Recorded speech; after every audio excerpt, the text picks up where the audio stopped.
ஒரு பணக்கார பெண். ஆனால் எப்போதும் எளிமையாக தான் இருப்பாள். இவள் தஞ்சாவூரில் உள்ள நர்சிங் கல்லூரியில் பிஎஸ்சி நர்சிங் 2ஆம் ஆண்டு படிக்கிறாள். பள்ளி பருவத்திலிருந்தே அவளுடைய தோழியுடன் தான் சுற்றித் திரிவாள். கல்லூரியிலும் அப்படித்தான். அவளுடைய தோழி சுவாதிக்காகவே நர்சிங்கில் சேர்ந்திருக்கிறாள். ஆனால் சுவாதி அப்படி இல்லை. எப்போதும் பிரியாவை பார்த்து பொறாமைப்படுவாள். இவளை விட பிரியா அழகா இருக்கிறாள் என்ற எண்ணம் சுவாதிக்கு. படிப்பிலும் சுவாதியை விட பிரியா நன்கு படிக்கக்கூடியவள். எனவே அதுவும் சுவாதிக்கு பிடிக்காது. இது எதுவும் பிரியாவுக்கு தெரியாது. சுவாதி மீது அதிக அன்பு வைத்திருப்பவள் பிரியா. அது மட்டுமின்றி சுவாதியை அதிகம் நம்பக்கூடியவள். ஆனால் சுவாதி தன்னுடைய ஆண் நண்பர்களை வைத்து பிரியாவை ஏதாவது செய்ய வேண்டும் என்று எண்ணினாள். இதை பற்றி பிரியாவிடம் சுவாதி பேசினாள். ஹே பிரியா, இன்னைக்கு நைட்டு என்னோட பக்கத்து வீட்டு பையனுக்கு பர்த்டே பார்ட்டி இருக்குடி, ஒரு பப்பில். நீயும் வந்தா கொஞ்சம் எனக்கு துணையாக இருக்கும். உங்கள் வீட்டில் சொல்லிட்டு வரியாடி? நாளைக்கு ஞாயிற்றுக்கிழமை, நமக்கு லீவு. பார்ட்டி முடிஞ்சதும் எங்கள் வீட்டில் இருந்துட்டு நாளைக்கு மத்தியானம் போகலாம் என்றாள் சுவாதி. சரி, வீட்டில் சொல்லிட்டு வரேன் என்றாள் பிரியா. சரி என கூறிவிட்டு தன்னுடைய ஆண் நண்பன் ஒருவனுக்கு ஃபோன் செய்து உதவி கேட்டாள் சுவாதி. டேய் பிரபு, எனக்கு ஒரு உதவி வேணும்டா. என் தோழி ஒருத்தி இருக்கா, அவளை நீ கர்ப்பமாக்கணும் என்று கூறி அவளை பற்றிய அனைத்தையும் கூறினாள். ஆனால் பிரபு அதற்கு ஒப்புக்கொள்ளவில்லை. என்ன சுவாதி, என்னை பார்த்தா வில்ல மாதிரி இருக்கா, இல்லை பொறுக்கி மாதிரி இருக்கா? நீ ஏன் இவ்வளவு கேவலமாக இருக்க என்று கூறி சண்டையிட்டான். பிறகு அவனே சரியென ஒப்புக்கொண்டான். இதை கேட்டவுடன் சுவாதி சந்தோஷப்பட்டாள். சரி, இன்னைக்கு நைட்டு 7 மணிக்கு எங்கள் வீட்டில் வெயிட் பண்ணு. அங்கே யாரும் இருக்க மாட்டாங்க. நான் உன்னையும் பிரியாவையும் ஒரு ரூமில் அனுப்புகிறேன். நீ எல்லாத்தையும் முடிச்சுட்டு வீட்டுக்கு கிளம்பு என்றாள். அவனும் சரி என கோரி மாலை 6 மணிக்கெல்லாம் சுவாதி வீட்டிற்கு கிளம்ப தொடங்கினான். பிரியாவும் சுவாதியும் நேராக பப்புக்கு சென்றனர். சுவாதி பிரியாவை அளவுக்கு மீறி கட்டாயப்படுத்தி குடிக்க வைத்து விட்டாள். பிரியா நிதானத்தில் கூட இல்லை. அவளை சுவாதி தன் வீட்டிற்கு அழைத்து வந்தாள். பிரியா போதை மயக்கத்தில் பிரபு இருந்த அறைக்கு சென்றாள். பிரபு உள்ளே நுழைந்த பிரியாவை பார்த்தவுடன் ஏதும் பேசாமல் அமைதியாக இருந்தான். குடித்துவிட்டு என்ன பேசுவதென்றே தெரியாமல் பிரபுவிடம் ஏதேதோ உளறிக்கொண்டு இருந்தாள். பிரியாவை பார்த்தவுடன் பிரபு காதலில் விழுந்து விட்டான் போல. அவள் உளறுவதை காதல் மயக்கத்தில் கேட்டுக்கொண்டிருந்தான். சுவாதி அவளுடைய ரூமில் உறங்கிவிட்டாள் போல. நீ சாப்பிட்டாயா என்று பிரியாவிடம் கேட்டான் பிரபு. அவளும் இல்லை என்றாள். ஆன்லைனில் உணவை ஆர்டர் செய்து வரவழைத்தான். உணவு வந்தவுடன் முதலில் பிரியாவுக்கு ஊட்டிவிட்டு பின்னர் அவனும் உண்டான். சாப்பிட்ட உடனேயே பிரியா தூங்கிவிட்டாள். அவளுக்கு போர்வை போர்த்தி பெட்டில் தூங்க வைத்துவிட்டு பிரபு தரையில் படுத்து உறங்கினான். விடியற் காலை 4 மணிக்கெல்லாம் எழுந்து பிரபு வீட்டிற்கு கிளம்பினான். கிளம்புவதற்கு முன் தூங்கி கொண்டிருந்த பிரியாவை பார்த்து, ஐ லவ் யூ டி, நீ லூஸ் மாதிரி வளர்னதெல்லாம் எனக்கு பிடிச்சிருந்துச்சு என்று கூறி சிரித்து கொண்டே வீட்டிற்கு சென்றான். காலையில் விடிந்தவுடன் சுவாதி ஃபோன் அடித்து பிரபுவை விசாரித்தாள். ஹே பிரபு, எல்லாம் முடிச்சிட்டியா? அவன் இன்னும் 2 மாதத்தில் கர்ப்பமாகணும் என்றாள் சுவாதி. எல்லாம் முடிஞ்சிட்டு என்று பொய் சொன்னான் பிரபு. மறுநாள் காலையில் வழக்கம் போல கல்லூரிக்கு வந்தாள் பிரியா. சுவாதி வருவாள் என்று கோபமாக காத்திருந்தாள். சுவாதியை பார்த்தவுடன் ஆவேசப்பட்டாள் பிரியா. ஏண்டி, உன்னை நம்பி தானே வந்தேன், ஏன் அப்படி செஞ்ச என்று கோவப்பட்டாள் பிரியா. சுவாதியும் எதுவும் நடக்காதது போல், சாரிடி, அதான் பத்திரமா வீட்டுக்கு போயிட்டல, விடு என்றாள் சுவாதி. பிரியாவும் இதை பெரிதாக கண்டுகொள்ளவில்லை. மதியம் கல்லூரி முடிந்ததும் வெளியே வந்தாள் பிரியா. வெளியே பிரபு பிரியாவுக்காக காத்து கொண்டிருந்தான். பிரியாவுக்கு பிரபுவை அடையாளமே தெரியவில்லை. இதை பிரபுவும் புரிந்து கொண்டான். உடனேயே hi Priya, I love you என்றான். இதை கேட்ட பிரியாவுக்கு கோபம் வந்தது. ஹே, யாருடா நீ? என்னை பற்றி உனக்கு என்ன தெரியும்? எதை வச்சு என்னை லவ் பண்ணுற என்றாள் கோபமாக. உன்னை பற்றி எனக்கு எல்லாமே தெரியும், சொல்கிறேன் கேள் என்று கூறத் தொடங்கினான் பிரபு.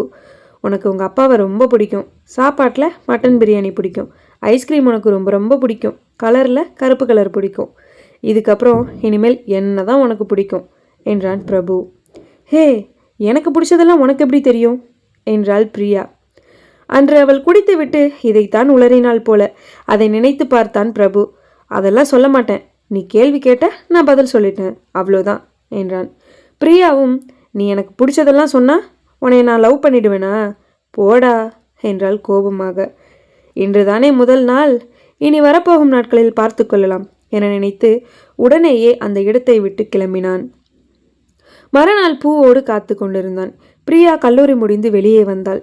பிரியா, கொஞ்சம் நில்லு, நான் யாருன்னு உனக்கு தெரியுமா என்றான் பிரபு. சற்று யோசித்தபடியே பிரபுவின் முகத்தை பார்த்தாள் பிரியா. அவன் பேசத் தொடங்கினான். சுவாதியை பற்றிய அனைத்தையும் கூறினான். சுவாதி தான் உன்னை கற்பழிக்க சொல்லி உதவி கேட்டாள். ஆனால் நான் அப்படிப்பட்டவன் கிடையாது. அன்று நான் வராமல் இருந்திருந்தா எனக்கு பதிலாக வேற யாராவது வந்திருப்பாங்க. நான் உன்னை காப்பாற்றணும்னு நினச்சேன். அதான் ரூமுக்கு வந்தேன். நான் உன்னை தொடக்கூட இல்லை. நீ போதையில் உளர்ன. அதெல்லாம் கேட்டு சிரித்தேன். அன்னைக்கு நான் சந்தோஷமாக இருந்தேன். அன்னையிலிருந்து நான் உன்னை லவ் பண்ண தொடங்கிட்டேன் என்று கூறி ரோஜாவை நீட்டினான்.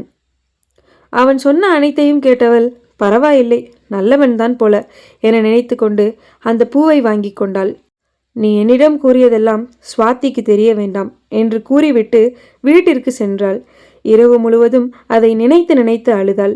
இத்தனை வருடம் பழகிய தோழி இப்படி செய்து விட்டாளே என்று எண்ணி இரவு முழுக்க உறங்காமல் அழுது கொண்டே இருந்தாள். மறுநாள் எதுவும் நடக்காதது போல் கல்லூரிக்கு சென்றாள். சுவாதி வந்து பிரியாவிடம் பேசினாள். ஹே, ஏண்டி உன்னோட மூஞ்சி வாடி போயிருக்கு என்றாள். அதற்கு பிரியா எந்த பதிலும் சொல்லாமல் இருந்தாள். சுவாதி ஏன் பேசவில்லை என்று கூட கேட்காமல் அப்படியே ஒதுங்கிவிட்டாள். பிரியாவுக்கு அப்போதுதான் புரிந்தது, இவள் நம்மை எந்த அளவிற்கு வெறுத்திருக்கிறாள் என்று. அன்றிலிருந்து அப்படியே பேசுவதை நிறுத்திவிட்டாள் பிரியா. கல்லூரிக்கு வெளியே பிரபு காத்து கொண்டிருந்தான். பிரியாவும் அவனை பார்த்ததும் அப்படியே நின்றாள். பிரியா, எனக்கு கேம்பஸ் இன்டர்வியூவில் வேலை கிடச்சிருக்கு. முதல்ல 25,000 கொடுப்பாங்க. ஒரு வருஷம் போனதும் ஏற்றிடுவாங்க. உனக்கு ஓகேனா நம்ம கல்யாணம் பண்ணிக்கலாம் என்றான் பிரபு. உனக்கு படிப்பு முடிஞ்சிருச்சு, எனக்கு இன்னும் 1 வருஷம் இருக்கு என்றாள் பிரியா. அப்போ நீ என்னை லவ் பண்ணுறியா என்றான் பிரபு. பிரியா பதில் எதுவும் சொல்லாமல் சிரித்து கொண்டே சென்றாள். பிரபுவுக்கு புரிந்துவிட்டது. அதன்படி அவள் 1 வருடம் படிப்பை முடிக்கும் வரை அவளை எந்த தொல்லையும் செய்யாமல் அன்புடன் நடத்தினான்.